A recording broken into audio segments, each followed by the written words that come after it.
আউযুবিল্লাহি মিনাশ শাইতানির রাজিম বিসমিল্লাহির রহমানির রহিম। ধরিত্রী রক্ষায় ধরা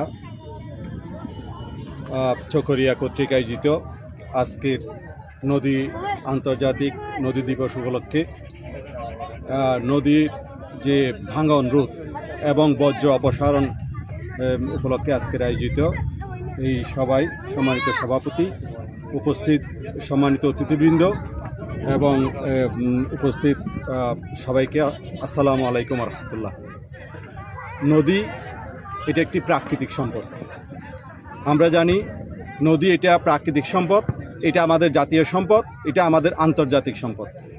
এই নদী প্রকৃতি, এই পৃথিবী যিনি সৃষ্টি করেছেন উনি এমনভাবে বাংলাদেশে দিয়েছেন যে আমরা ছোটোকালে লেখাপড়ায় করেছি বাংলাদেশ নদীমাতৃক দেশ। এই নদীগুলো বাংলাদেশে, পুরো বাংলাদেশের মধ্যে জালের মতো ছড়িয়ে ছিটিয়ে আছে।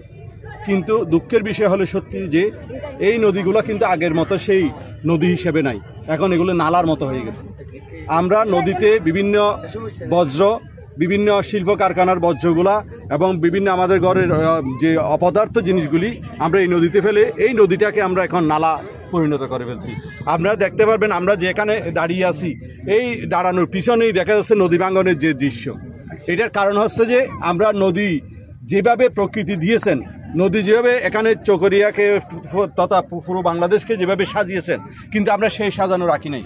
আমরা যেখানে ইচ্ছে সেখানে বালু উত্তোলন করতেছি, যেখানে ইচ্ছে সেখানে বাদ দিয়ে দিচ্ছি, যেখানে ইচ্ছে সেখানে আমরা এটা করে ফেলতেছি, যেখানে ইচ্ছে সেখানে আমরা এটাকে মানে যেমন ইচ্ছে তেমনই করতেছি। সেই কারণে এই যে নদীর নির্যাতন, নদীকে যে নির্যাতন, এই নির্যাতনের ফলে নদী আমাদেরকে কী করতেছে, এটা কোথাও ভরাট করে এটাকে একেবারে যে বৃষ্টি, অনাবৃষ্টি, বন্যা, এই বিভিন্নভাবে মারাত্মকভাবে আমাদেরকে ক্ষতিগ্রস্ত করতেছে। তো এটা থেকে আমাদের উত্তরণ হতে হবে।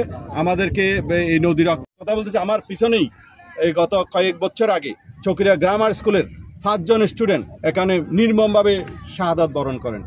কারণ নদীতে বালি উত্তোলন করে এমন অবস্থা করে ফেলছে যেখানে তারা কোথাও গর্ত, কোথাও একদম নিচু, এখন কোথায় গর্ত আর কেউ জানা থাকে না সেই। এবং এই বছরই নদীর ওই পারে আরও একজন স্টুডেন্ট মেয়ে মারা গেছে। তো এইটা থেকে উত্তরণের উপায় আছে, আমাদেরকে নদীকে আমাদের নদীর মতো করে চলতে দিতে হবে। নদীকে আমাদের পরিকল্পিতভাবে ব্যবহার করতে হবে। আমরা বালি তুলব, তবে পরিকল্পিতভাবে বালি তুলব। আমরা পাথর এখান থেকে তুলব, কিন্তু পরিকল্পিতভাবে তুলব। সব কিছু যদি আমরা পরিকল্পিতভাবে তুলি তাহলে আমাদের বাংলাদেশটা পরিকল্পিত থাকবে, আমরা ভালো থাকবো।